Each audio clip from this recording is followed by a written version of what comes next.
संभालो हरि मेरे जर्जर है पाँव, संभालो हरि मेरे जर्जर है पाँव, संभालो हरि मेरे जर्जर है पाँव, संभालो हरि।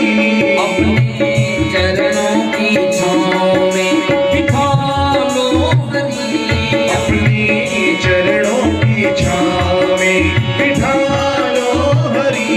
अपने चरणों की छाँव में बिठा लो हरि, अपने चरणों की छाँव में बिठा लो हरि। मेरे जर्जर है पाँव।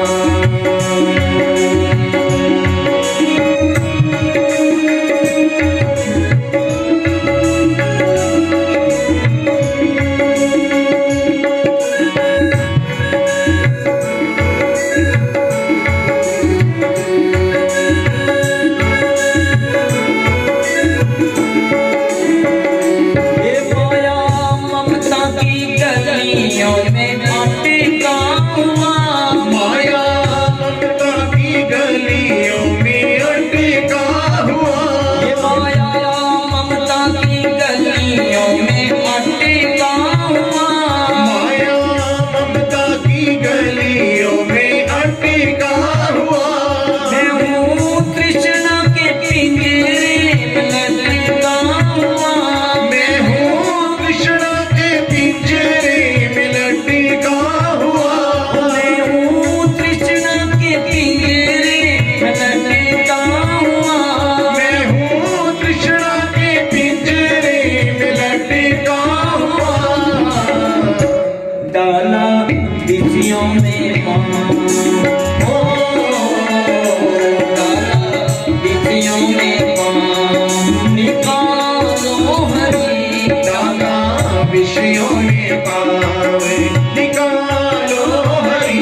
मेरे जर्जर है पाँव, संभालो हरि, मेरे जर्जर है पाँव।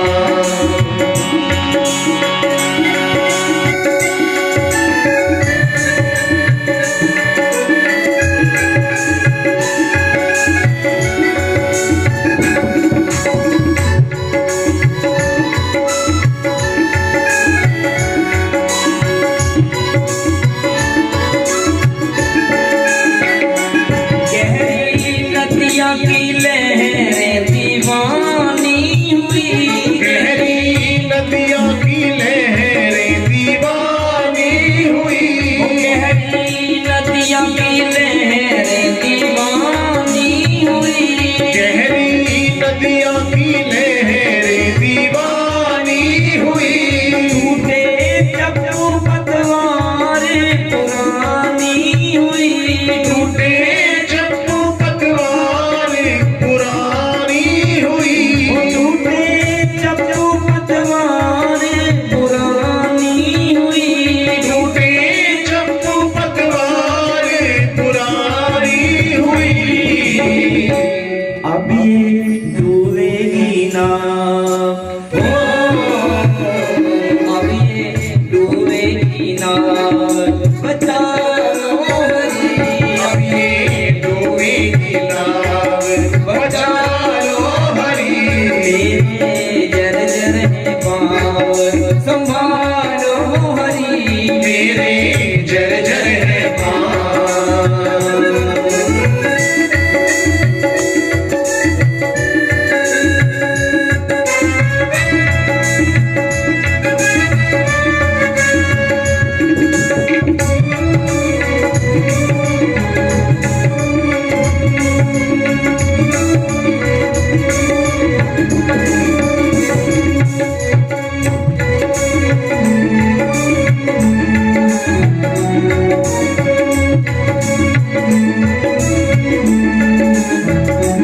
कोई पथ न किसी ने सुझाया मुझे, कोई पथ न किसी ने सुझाया मुझे।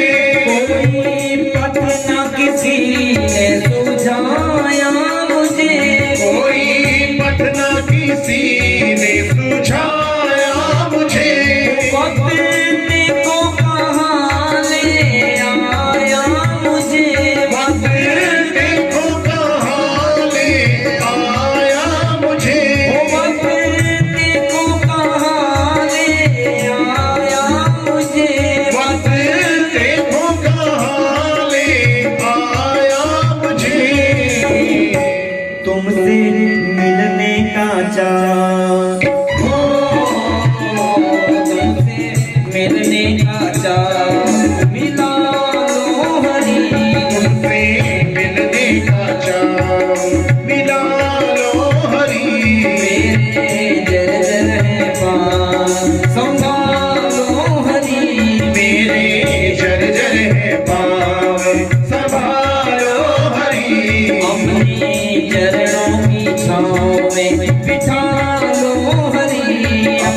प्रभु चरणों में पैर लगाते हैं दृढ़ विश्वास के साथ कि भगवान मेरी जरूर सुनेंगे, मेरी फरियाद को जरूर सुनेंगे।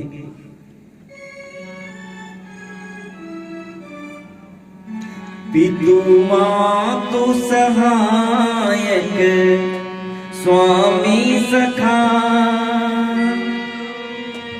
तुम ही एक नाथ हमारे हो,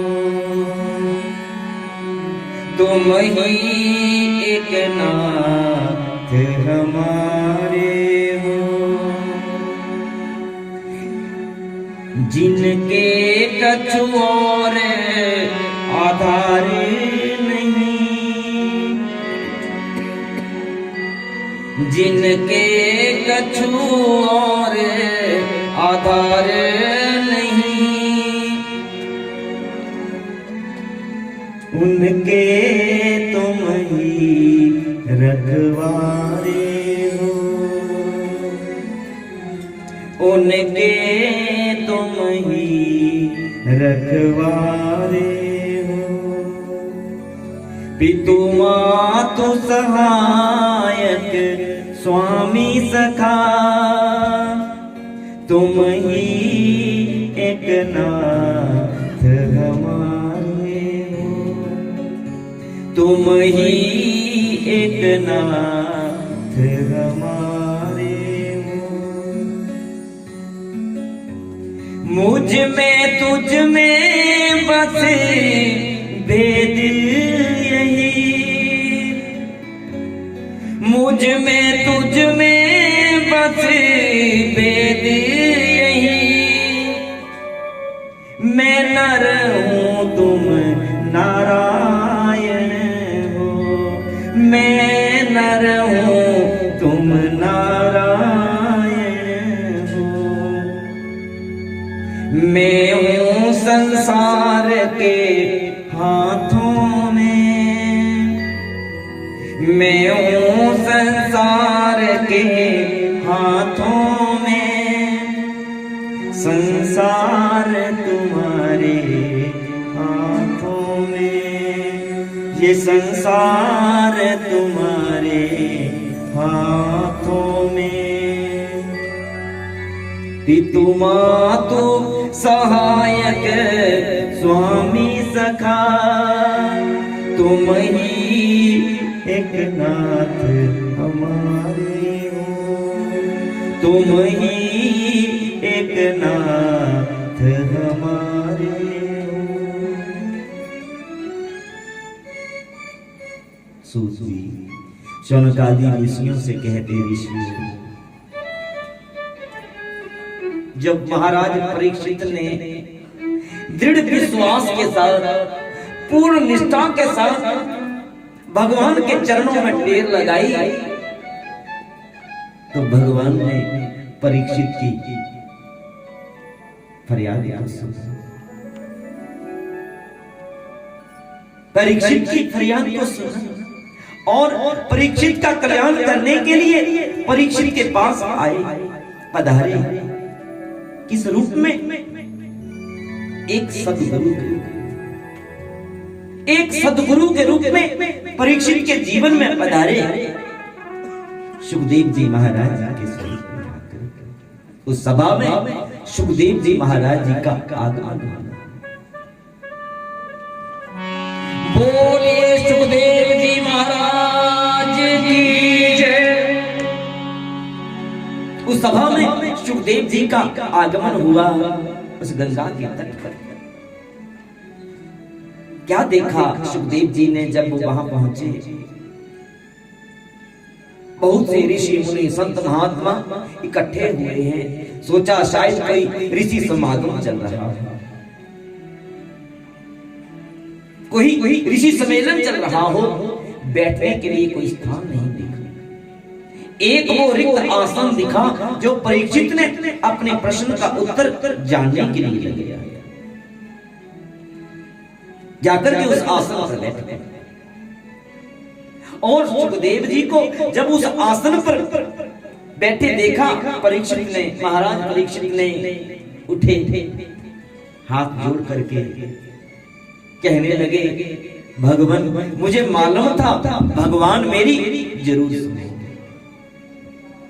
भगवान मेरी जरूर सुनेंगे, मेरे जीवन का कल्याण करने के लिए जरूर किसी न किसी को भेजेंगे। मेरे प्रश्न का उत्तर देकर के मुझे बताइए, जो इंसान मृत्यु के निकट हो, जिस इंसान की जिंदगी में केवल 7 दिन का समय बचा हो, उसे क्या करना चाहिए ताकि उसे मुक्ति प्राप्त हो जाए, उसे मुक्ति प्राप्त हो जाए। सुनकर के सुखदेव जी कहने लगे, राजन मैं यहां पर आपके किसी प्रश्न का उत्तर देने के लिए नहीं आया, मैं यहां आपके किसी प्रश्न का उत्तर देने के लिए नहीं आया हूं। मैं तो एक बस्ती से गुजर रहा था, तो बस्ती के नन्हे मुन्ने बच्चे मुझ पर धूल कंकड़ पत्थर फेंकने लगे। क्यों धूल कंकड़ पत्थर फेंकने लगे? क्योंकि दिगंबर वेश में थे सुखदेव जी महाराज। सुखदेव जी महाराज दिगंबर वेश में थे। केवल 2.5 अंगुल की कोपीन उन्होंने अपने शरीर पर धारण की हुई थी, दिगंबर वेश में थे वो।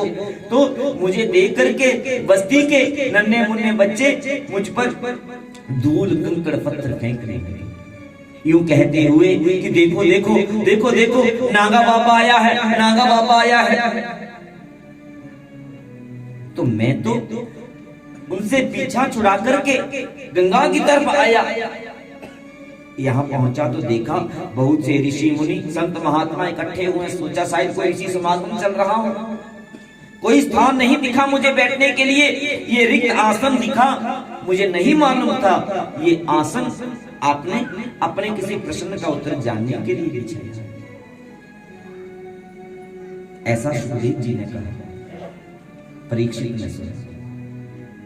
और परीक्षित के साथ साथ वहां पर जो ऋषि मुनि आए थे उन्होंने सुना। बंधुओं, उस सभा में बड़े बड़े धुरंधर ऋषि पधारे हुए थे, ज्ञानी महाज्ञानी बैठे हुए थे। कौन कौन था उस सभा?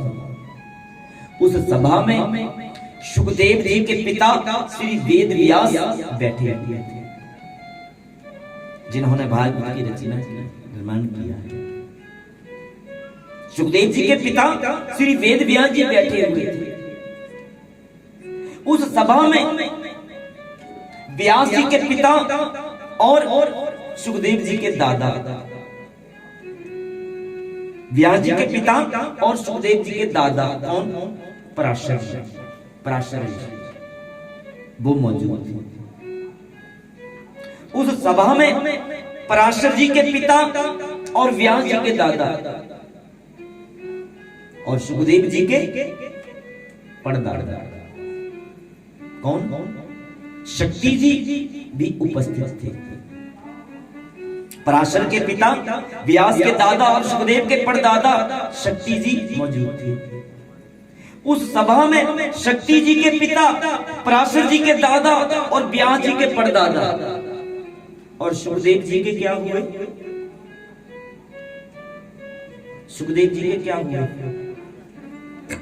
पढ़ के आगे क्या लगता है? लकड़ दादा, लकड़ दादा। चलो लकड़ पत्थर जो भी हुए, वो भी बैठे हुए थे। कौन? वशिष्ठ जी। वशिष्ठ जी भी वहां पर बैठे हुए थे। इतने बड़े बड़े धुरंधर ज्ञानी महाज्ञानी बैठे हुए थे, लेकिन परीक्षित का मार्गदर्शन नहीं कर पाए। लेकिन बंधुओं, जब उन सब ने सुखदेव जी को इस प्रकार देखा, वहां पर आए हुए और कहते हुए सुना परीक्षित के साथ साथ, तो वो सब एक साथ परीक्षित से कहने लगे, परीक्षित सुखदेव जी की बातों में मत आना, सुखदेव जी की बातों में मत आना। मानो सुखदेव जी मुक्ति स्वरूप बनकर के आपको मुक्ति प्रदान करने के लिए तुम्हारे पास पहुंचे। तुम्हारे पास आए हैं। इन्हें छोटा सा जान करके अपने मन में ये भाव मत लाना कि सुखदेव जी अभी तक बच्चे हैं। ये ज्ञान मार्ग में हम सबसे बहुत आगे निकल चुके हैं। ज्ञान मार्ग में ये हमको बहुत पीछे छोड़ चुके हैं। और ज्ञान मार्ग में कौन बड़ा होता है, कौन छोटा होता है, कौन दादा होता है, कौन पोता होता है, ये विचार नहीं किया जाता। ये विचार नहीं किया जाता। ये ज्ञान मार्ग में हम सबसे बहुत आगे निकल चुके हैं और मानो मुक्ति स्वरूप बनकर के आपको मुक्ति प्रदान करने के लिए तुम्हारे पास आए हैं। इनकी बातों में मत आना। जब उन सब ऋषियों ने महाराज परीक्षित से इस प्रकार कहा तो परीक्षित के भीतर जो विश्वास था उसे और बल था, और बल था। परीक्षित के अंदर जो विश्वास था उसे और बल मिला। महाराज परीक्षित ने सुखदेव जी के चरण पकड़ लिए, चरण पकड़ लिए और चरण पकड़ करके निवेदन करने लगे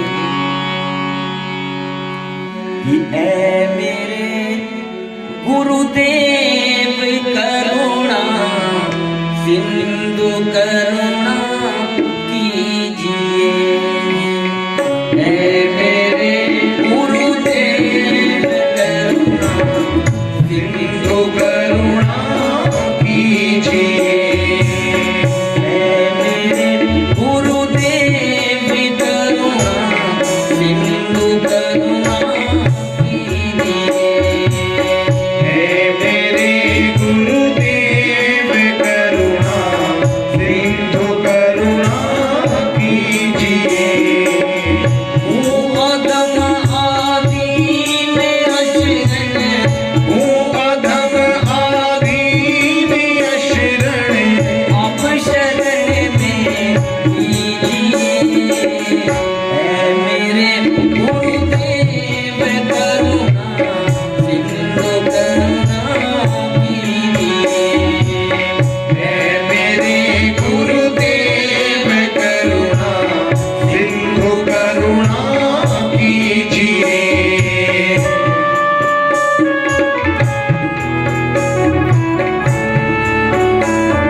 आसरा कोई न दूजा, आप ही कुछ कीजिए।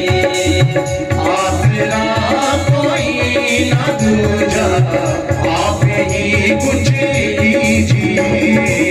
मेरे गुरुदेव करुणा सिंधु करुणा कीजिए। मेरे गुरुदेव करुणा सिंधु करुणा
शरण में लीजिए। मेरे गुरुदेव करुणा सिंधु करुणा कीजिए। मेरे गुरुदेव करुणा सिंधु करुणा कीजिए। अधम आदीन अशरण अब शरण में लीजिए। मेरे गुरुदेव करुणा सिंधु करुणा कीजिए।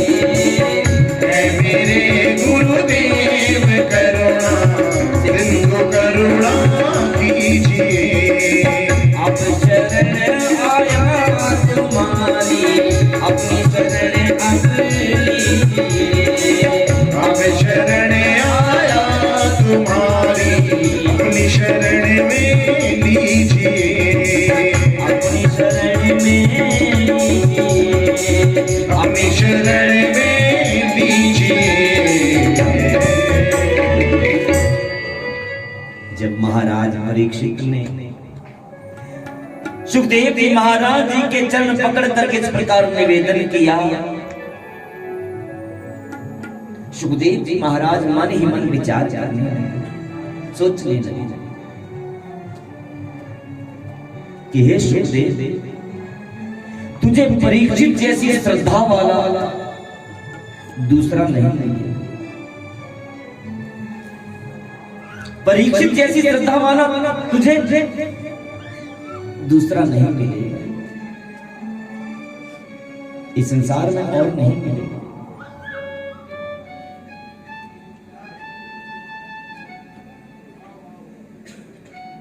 सुखदेव जी महाराज परीक्षित से कहते हैं, राजा, जिस मुक्ति की आप बात कर रहे हो प्राप्त करने की, वो मुक्ति इस कलिकाल में श्रद्धा के ऊपर निर्भर है। उस मुक्ति को प्राप्त करना श्रद्धा के ऊपर,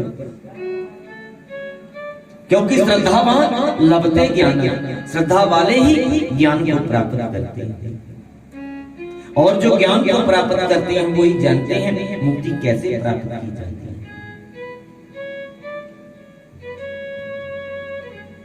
आपके पास तो फिर भी 7 दिन का समय है,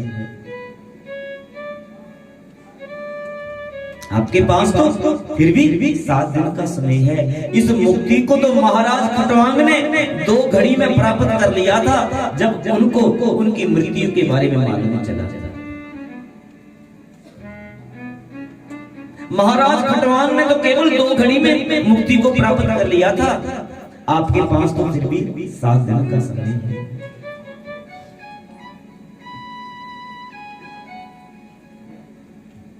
कौन है महाराज खटवांग? कैसे इन्होंने 2 घड़ी में मुक्ति को प्राप्त किया? तो कहा है कि ये महाराज खटवांग अयोध्या के महाराज हैं। कहां के? अयोध्या, अवध के।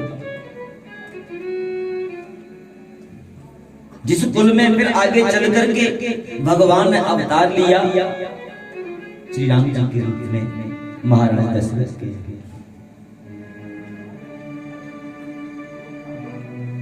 तो महाराज खटवांग ने कैसे 2 घड़ी में मुक्ति को प्राप्त किया? तो बताया है कि महाराज खटवांग की मित्रता यमराज जी से थी। महाराज खटवांग और यमराज जी बड़े घनिष्ठ मित्र थे आपस में। इतने घनिष्ठ मित्र थे कि जब यमराज जी धरती पर आते थे तो महाराज खटवांग के यहाँ ही जाकर के रुकते थे, ठहरते थे। और महाराज खटवांग जब स्वर्ग जाते थे तो यमराज के यहाँ ही जाकर के रुकते थे। एक दिन की बात है, महाराज खटवांग यमराज के यहाँ गए हुए थे। यमराज के यहाँ गए हुए थे। दोनों मित्र बैठ करके आपस में बातें कर रहे थे। तो बातों बातों में महाराज खटवांग ने यमराज जी से पूछा कि मित्र, आपको तो मालूम होता है किसका जीवन कितना शेष बचा है। सबके जीवन के बारे में आप जानते हैं, तो आपको तो सभी के जीवन के बारे में मालूम होता है। तो जरा मेरा जीवन देख करके मुझे बताइए, मेरा जीवन कितना शेष बचा है। मेरा जीवन देख करके मुझे बताइए, मेरा जीवन कितना शेष बचा है। जब ऐसा महाराज खटवांग ने यमराज जी से पूछा, तो यमराज जी ने कहा, मित्र, आपका जीवन तो 2 ही घड़ी शेष बचा है। आपका ये जीवन तो सिर्फ 2 घड़ी ही शेष बचा है।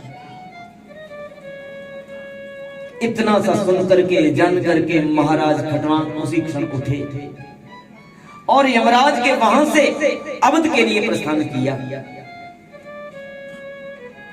और 1 घड़ी का समय यमराज के वहां से अवध तक पहुंचने में बीत गया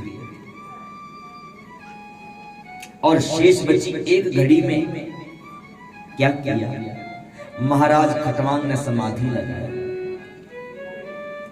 समाधि लगाई भगवान का ध्यान करने के लिए। भगवान का ध्यान किया, ऐसा ध्यान किया, ऐसा ध्यान किया कि उस 1 घड़ी के भजन में मुक्ति को प्राप्त कर लिया। उस 1 घड़ी के भजन में मुक्ति को प्राप्त कर लिया। तो सुखदेव जी परीक्षित से कह रहे हैं कि राजन, आपके पास तो फिर भी साधन का समय है। महाराज खटवांग ने तो 2 घड़ी में मुक्ति को प्राप्त कर लिया था, जब उनको उनकी मृत्यु के बारे में मालूम चला। लेकिन जिस मुक्ति की आप बात कर रहे हो, वो मुक्ति श्रद्धा के ऊपर निर्भर है प्राप्त करना। और राजन, मुक्ति प्राप्त करने के 2 मार्ग हैं। मुक्ति को प्राप्त करने के 2 मार्ग हैं। एक साधना का मार्ग और दूसरा कर्म का मार्ग। साधना मार्ग और कर्म मार्ग, ये 2 मार्ग हैं मुक्ति को प्राप्त करने के। लेकिन दोनों ही श्रद्धा के ऊपर निर्भर हैं। जो मुक्ति साधना मार्ग के द्वारा प्राप्त की जाती है वो सदैव मुक्ति कहलाती है। जो साधना मार्ग के द्वारा मुक्ति प्राप्त की जाती है वो सदैव मुक्ति कहलाती है, और जो कर्म मार्ग के द्वारा मुक्ति प्राप्त की जाती है वो क्रम मुक्ति कहलाती है।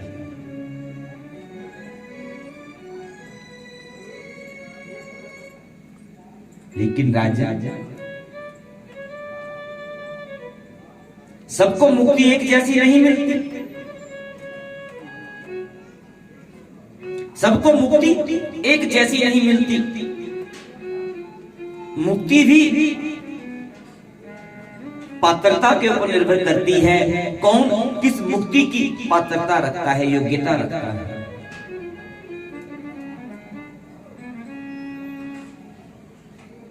सबको मुक्ति एक जैसी नहीं मिलती। और शास्त्रों में मुक्ति के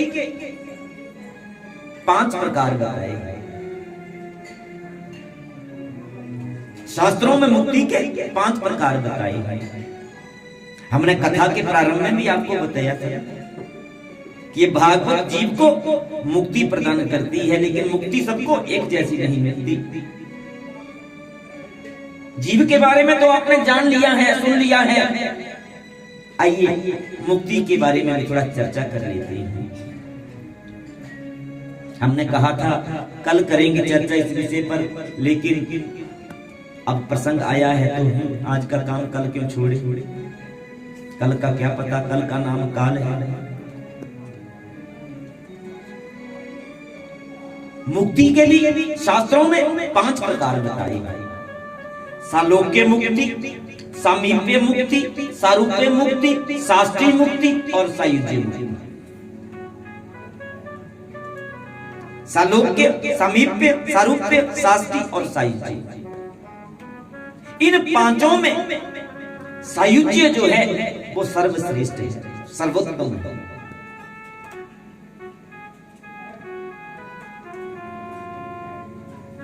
क्या पहचान है?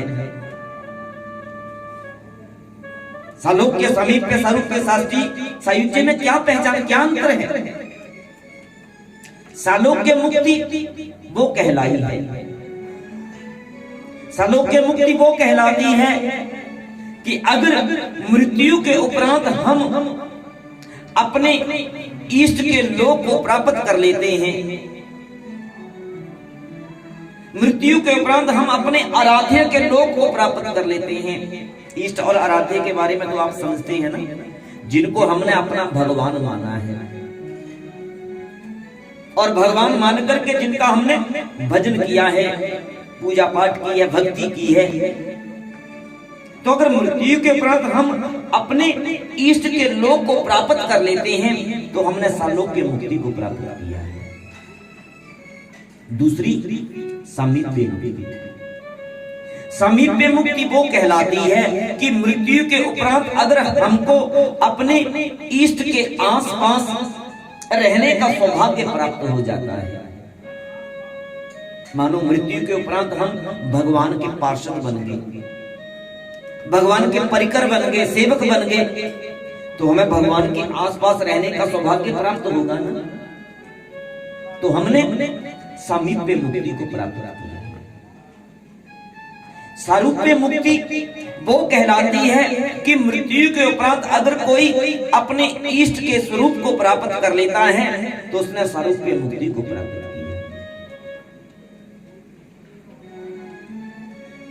शास्त्रीय मुक्ति वो कहलाती है कि मृत्यु के उपरांत अगर हम उसी ऐश्वर्य को प्राप्त कर लेते हैं जिस ऐश्वर्य में हमारे भगवान वास करते हैं,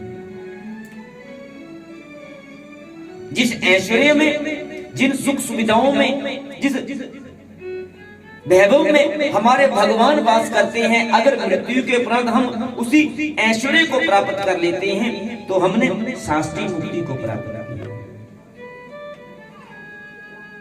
और पांचवी मुक्ति है सायुज्य। सायुज्य मुक्ति वो कहलाती है कि अगर मृत्यु के उपरांत हमारी जो ये आत्मा है ये परमात्मा में समा जाती है, भगवान के ब्रह्म तेज में समा जाती है, तो हमने सायुज्य मुक्ति को प्राप्त किया।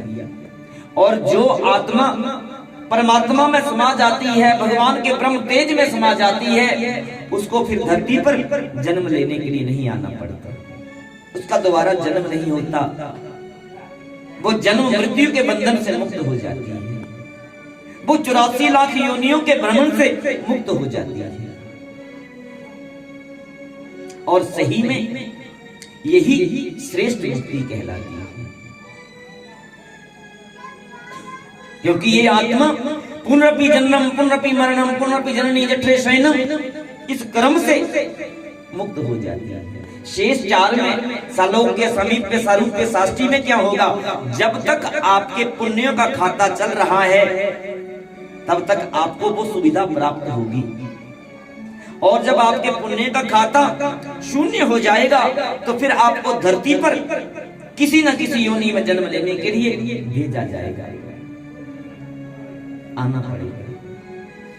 और किस योनि में आपको जन्म लेना होगा ये आपके किए हुए कर्म उनके ऊपर निर्भर करेगा, आपके कर्मों के ऊपर निर्भर करेगा कि आपने अब किस योनि में जन्म लेना है।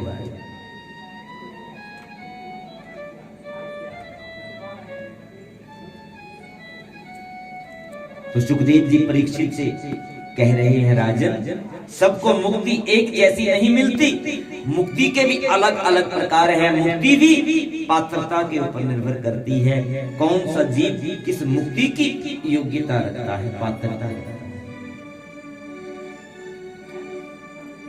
मैं आपको भागवत शास्त्र सुनाता हूं, इसी श्रद्धा के साथ आप भागवत शास्त्र को सुनना, आपको मुक्ति तो प्राप्त होगी ही, मुक्ति के साथ साथ आपको भक्ति भी प्राप्त होगी, क्योंकि भागवत शास्त्र भक्ति मुक्ति प्रदायक है। भागवत भक्ति और मुक्ति दोनों प्रदान करने वाले हैं। लेकिन राजा, वो भागवत आपको कुछ नियमों में रह करके सुननी होगी, कुछ नियमों का पालन करते हुए सुननी होगी।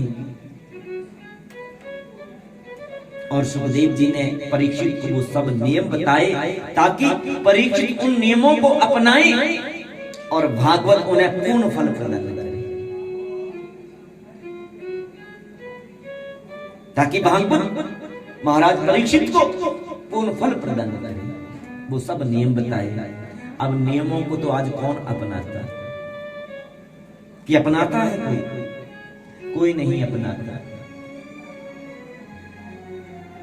और कोई अपनाता नहीं तो हम बताते नहीं, सुनाते नहीं। क्यों समय को बर्बाद करेंगे? अगर आपने सुनना हो, जानना हो, वैसे तो आप जानते ही होंगे, कई बार सुना होगा।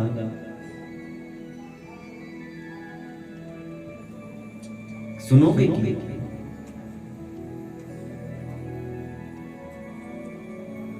देखिए, कोई भी आयोजन जो है वो तभी सफल होता है अगर समय की पाबंदी के नियम का पालन किया जाए। समय का पालन किया जाए, जो समय निर्धारित किया है उसके अनुसार व्यवस्था की जाए, तैयारी की जाए, वो आयोजन तभी सफल होता है। तो हमें भी सब नियमों को छोड़ करके इस नियम का ध्यान रखना चाहिए।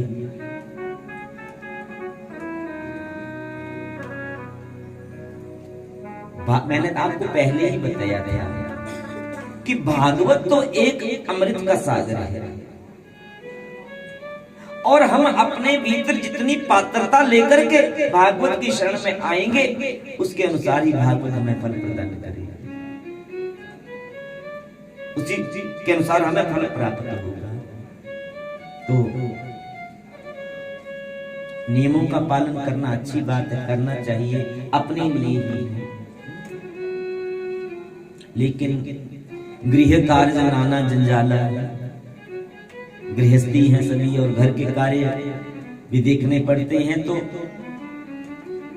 कई बार नहीं पूर्ण हो पाते। तो निराश नहीं होना चाहिए, निराश नहीं होना चाहिए। अपनी तरफ से कोशिश करनी चाहिए, प्रयास करनी चाहिए। अगर आप कोशिश करोगे, प्रयास करोगे, तो भगवान आपकी कोशिश को पूर्ण करने के लिए आपके ऊपर कृपा करेंगे। सुखदेव जी भी परीक्षित से यही कहते हैं, राजन, भिन्न भिन्न प्रकार के श्रोता जो हैं वो कथा श्रवण करने के लिए आते हैं, लेकिन सब श्रोता रूप नहीं होते।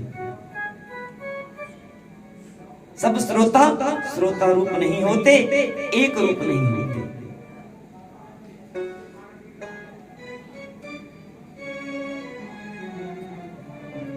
सब एक रूप नहीं होते। आप जानना चाहोगे कौन कौन से श्रोता कथा में आते हैं? सुनना चाहोगे आप? तो सुनकर के फिर अपने को भी देखना, आप कौन सी श्रेणी के श्रोता हैं, आप कौन सी प्रकार के श्रोता हैं, अपने को भी झांकना। सुखदेव जी परीक्षित से कहते हैं, राजन, सब श्रोता रूप नहीं, कुछ सोते हैं कुछ श्रोते हैं, कुछ सोते हैं कुछ श्रोते हैं, कुछ सोते हैं कुछ श्रोते हैं।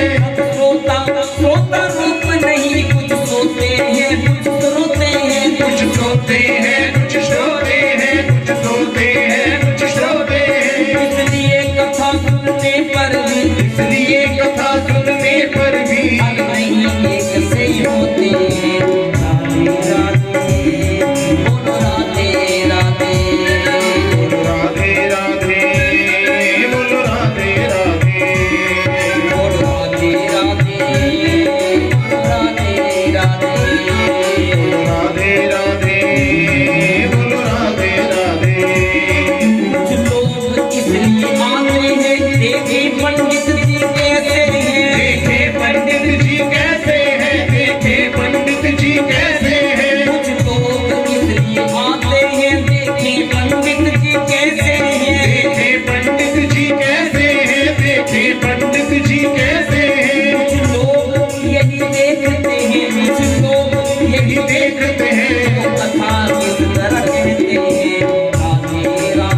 करते हैं अप कर्म,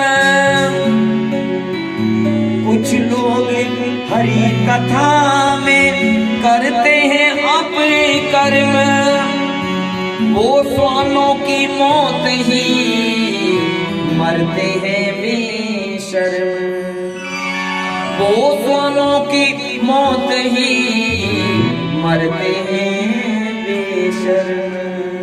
बोलिए भागवत भगवान की जय। राजन, सब श्रोता एक रूप नहीं होते, एक जैसे नहीं होते, भिन्न भिन्न प्रकार के श्रोता आते हैं। कथा श्रवण करने के लिए कथा पंडाल में भिन्न भिन्न प्रकार के श्रोता आते हैं। कुछ लोग आराम करने के भाव से आते हैं, चलो थोड़ी देर आराम कर आए। कुछ लोग नींद पूरी करने के लिए आते हैं, चलो वहां थोड़ा आराम से नींद आ जाएगी, संगीत भी सुनने को मिलेगा, तो थोड़ा। कुछ लोग पंडित जी को देखने के लिए आते हैं, कैसे पंडित हैं, कैसे किस प्रकार कथा करते हैं, भजन भी गाते हैं कि कथा ही सुनाते हैं। नाचने वाले भजन भी गाते हैं कि ऐसे ही।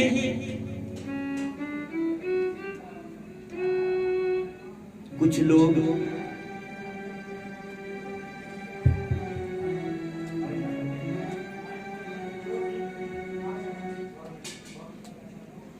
तुलना की दृष्टि से आते हैं, कंपैरिजन करते हैं आकर। वहां कथा हुई थी तो वहां उन्होंने पंडाल ऐसे बनाया था, व्यासपीठ ऐसे बनाई थी, यहाँ ऐसे बनाया है।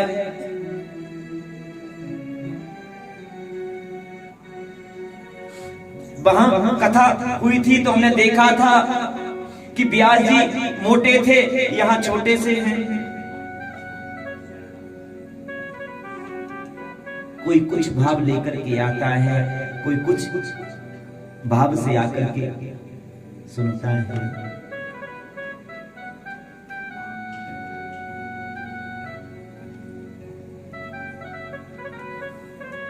सुखदेव जी परीक्षित से कह रहे हैं, राजा कथा श्रवण करते समय श्रोता को चाहिए कि वो निर्मल होकर के आए।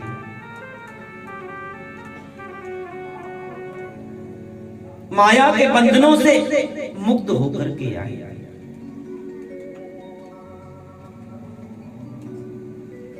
अपने व्यापार से, अपने कारोबार से मुक्त होकर के आए। मुक्त मतलब उनका ध्यान लेकर के कथा में ना बैठे।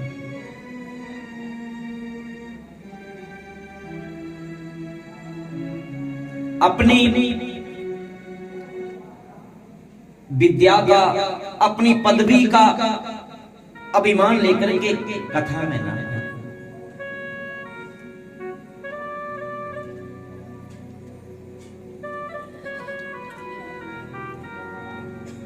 अपने धन का, अपने गुणों का अभिमान अपने भीतर ना रखे। निर्मल होकर के कथा को श्रवण करें और कथा को श्रवण करके फिर कथा का चिंतन करें। क्योंकि जब तक कथा का चिंतन नहीं होगा, कथा श्रवण का लाभ नहीं। कथा चिंतन ही कथा श्रवण का लाभ देती है, फल देती है।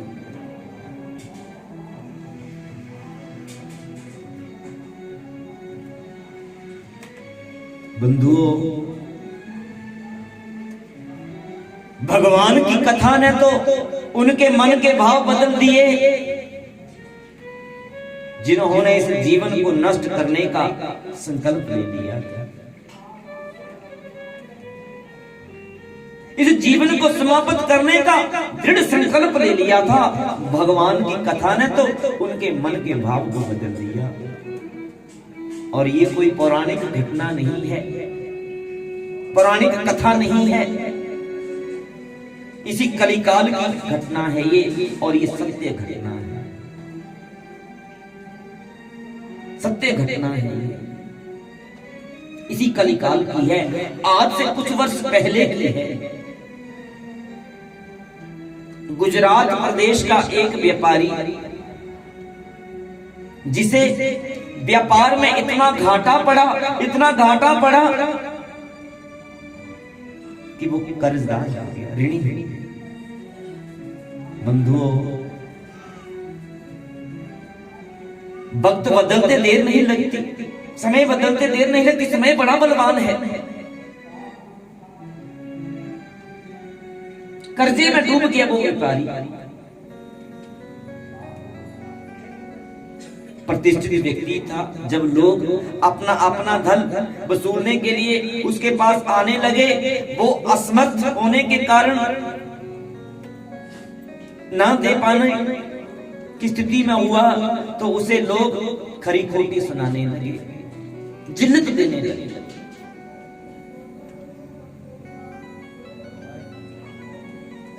जिल्लत देने लगे।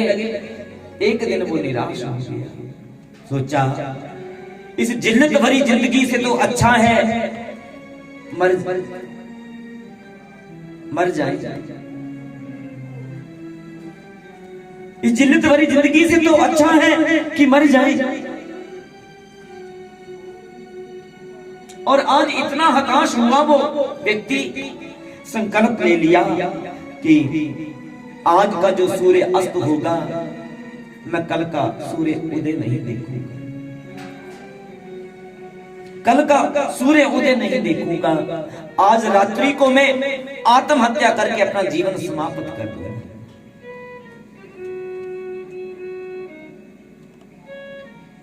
दोपहर का समय हुआ, अपने दुकान से घर आया दोपहर का भोजन करने के लिए। तो उसकी घरवाली, उसकी पत्नी घर में टीवी के ऊपर एक कथा चल रही थी, उस कथा को सुन रही थी। पति को भोजन के लिए घर आया देख करके कहा कि आप बैठिए, मैं गरम गरम चपाती लगा करके लाती हूं। और वो चपाती बनाने चली गई रसोई घर में। पति महोदय कुर्सी पर बैठ करके भोजन की थाली का इंतजार करते हुए जो टीवी पे कथा चल रही थी, उस कथा को सुनने लग पड़े। कथा को सुनने लग पड़े। कोई ऐसा प्रसंग चला होगा कथा में जो उनके ही जीवन के ऊपर आधारित होगा। ध्यान से सुनने लगे, ध्यान से सुनने लगे। पत्नी भोजन की थाली लेकर के आई और पति महोदय भोजन करने लगे। भोजन करते करते साथ में चल रही उस कथा को भी सुन रहे हैं। भोजन करते करते कथा को सुना। बंधुओं, भोजन करने के उपरांत वापस दुकान के लिए चले, लेकिन वो 15-20 मिनट भोजन के इंतजार करते हुए और भोजन करते हुए जो कथा उन्होंने सुनी, वो कथा की बातें उनके दिमाग पर घूमने लगी। उस कथा का चिंतन होने लगा।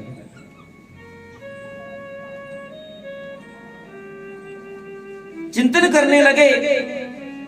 ऐसा चिंतन हुआ, उस व्यक्ति के भीतर साहस आया, साहस पैदा हुआ कि मुझे इस प्रकार हताश नहीं होने जाना चाहिए, इस प्रकार हताश नहीं हो जाना चाहिए, निराश नहीं हो जाना चाहिए। मुझे कुछ करना होगा, मुझे कुछ करना होगा। उस व्यक्ति ने आत्महत्या का जो संकल्प लिया था वो संकल्प त्याग दिया। वो संकल्प त्याग दिया और उस व्यक्ति ने क्या किया, छोटे छोटे किसानों से संपर्क करना शुरू किया। छोटे छोटे किसान जो कपास की खेती करते थे उनसे संपर्क करना शुरू किया, उनकी कपास को खरीदना शुरू किया। छोटे छोटे किसानों से कपास खरीदने लगे, इकट्ठा करके फिर कपास को फिर बड़े बाजार में देने लगे और धीरे धीरे उनका ये काम चला। धीरे धीरे उस व्यक्ति का ये काम चला, इतना काम चला कि वो कर्जे से मुक्त हो गए। जो उनके ऊपर कर्जा था उस कर्जे से वो मुक्त हो गए। वो व्यक्ति आज भी जीवित है, आज भी जीवित है और एक कपड़े के मिल का मालिक है। वो व्यक्ति आज भी जीवित है और एक कपड़े की मिल का मालिक है। ये बात उसने स्वयं एक कथा में बताई थी, जिस कथा का लाइव टीवी के ऊपर चल रहा था। अपने जीवन की ये घटना उस व्यक्ति ने खुद अपने मुख से कथा के बीच में बताई थी। उस लाइव में ये बात आई थी। तो कहने का भाव कि ना जाने कथा की कौन सी बात, कहां पर सुनी हुई कोई बात आपके भीतर घर कर जाए, आपका जीवन ही बदल जाए। जो आपका जीवन ही बदल दे। इसलिए कथा को जरूर सुनना,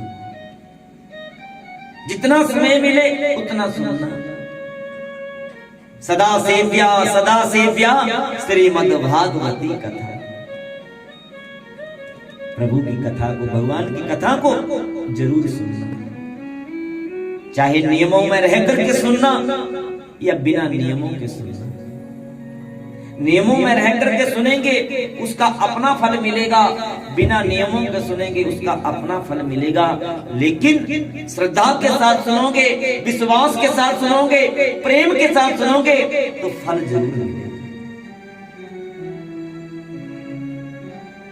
हरि कथा फल देगी, आज नहीं तो कल देगी। भगवान की कथा फल देगी, आज नहीं तो कल देगी। कहा गया है कि भगवान का नाम लिया हुआ मुख से, हाथ से दिया हुआ दान और मुख से लिया हुआ नाम कभी व्यर्थ नहीं जाता, जरूर कभी ना कभी कल्याण करता है। तो उसी प्रकार भगवान की कथा भी जरूर कल्याण करती है, अगर श्रद्धा के साथ, विश्वास के साथ और प्रेम के साथ श्रवण की जाए, सुनी जाए।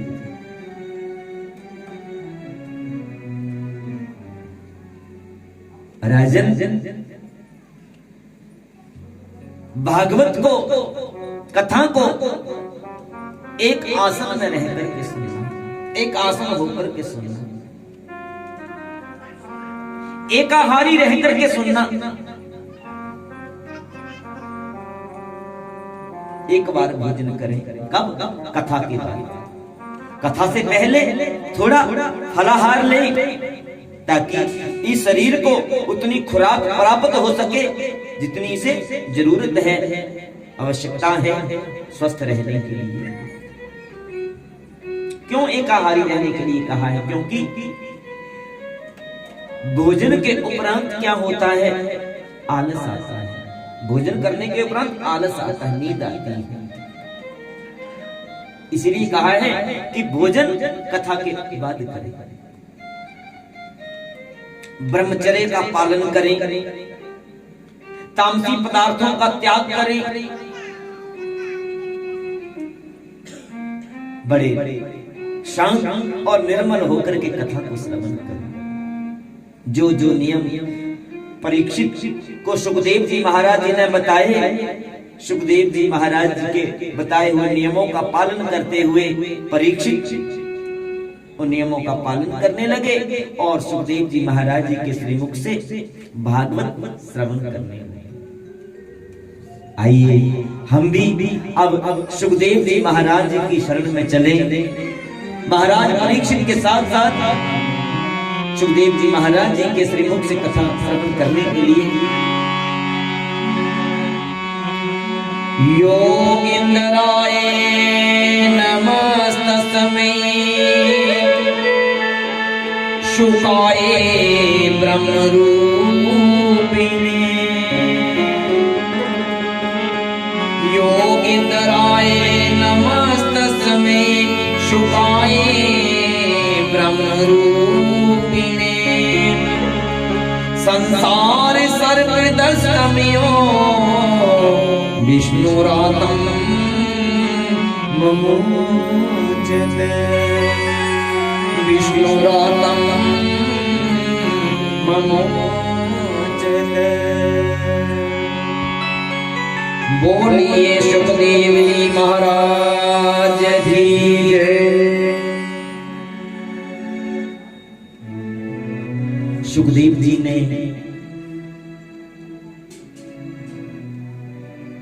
राजा परीक्षित को कब भागवत सुनाई? जिन तिथियों में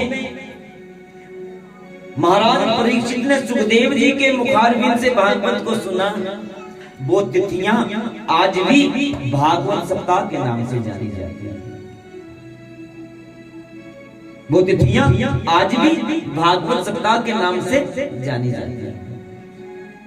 आप पंचांग में देखना, भागवत सप्ताह प्रारंभ और भागवत सप्ताह समापन आपको लिखा मिलेगा उन तिथियों की आज्ञा। और वो तिथियां कौन सी हैं? वो तिथियां हैं भादों मास के शुक्ल पक्ष की नवमी तिथि से लेकर के पूर्णिमा तिथि तक। भादों मास के शुक्ल पक्ष की नवमी तिथि से लेकर के पूर्णिमा तिथि तक। राधा अष्टमी जो आती है, राधा अष्टमी के अगले दिन कथा प्रारंभ की थी सुखदेव जी ने राजा परीक्षित को सुना। और जो पितृपक्ष की पूर्णिमा आती है, पूर्णिमा के अगले दिन पितृपक्ष शुरू होता है, तो पूर्णिमा तिथि के दिन विश्राम दिया था भागवत सुनाकर। और इन तिथियों के बारे में भागवत में बताया है कि अगर आत्म कल्याण हेतु, अपने जीवन के कल्याण हेतु भागवत का आयोजन करना हो, भागवत का पारायण करना हो, तो इन तिथियों में श्रेष्ठ बताया है। आत्म कल्याण हेतु ये तिथियां सर्वश्रेष्ठ हैं। भादो मास के शुक्ल पक्ष में नवमी तिथि से लेकर के पूर्णिमा तिथि तक भिन्न भिन्न काल में भागवत पारायण के भिन्न भिन्न फलादेश बताए। अगर किसी ने अपने प्रियजन के आत्मा की शांति हेतु भागवत का पारायण करना हो, करवाना हो, अपने पूर्वजों की आत्मा की शांति हेतु, या कोई अपना प्रियजन जो इस संसारिक यात्रा को पूर्ण करके मृत्यु को प्राप्त करके परलोक की यात्रा में चला गया, उनकी आत्मा की शांति हेतु भागवत का पारायण करवाना हो, तो वो पितृपक्ष श्रेष्ठ बताया है। पितृपक्ष में करवाना चाहिए। अगर किसी ने संतान प्राप्ति हेतु भागवत का पारायण करना हो, करवाना हो, तो वो फाल्गुन मास में करना चाहिए। उसके लिए संतान प्राप्ति के लिए फाल्गुन मास श्रेष्ठ है।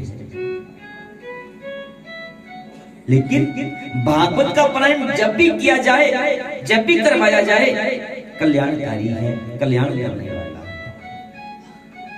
किसी मनोरथ, विशेष मनोरथ हेतु अगर करना हो तो उसके लिए भागवत में बताया है समय।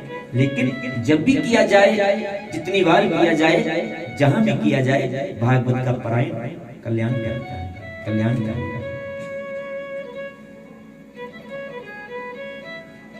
सुखदेव जी कहते हैं, राजा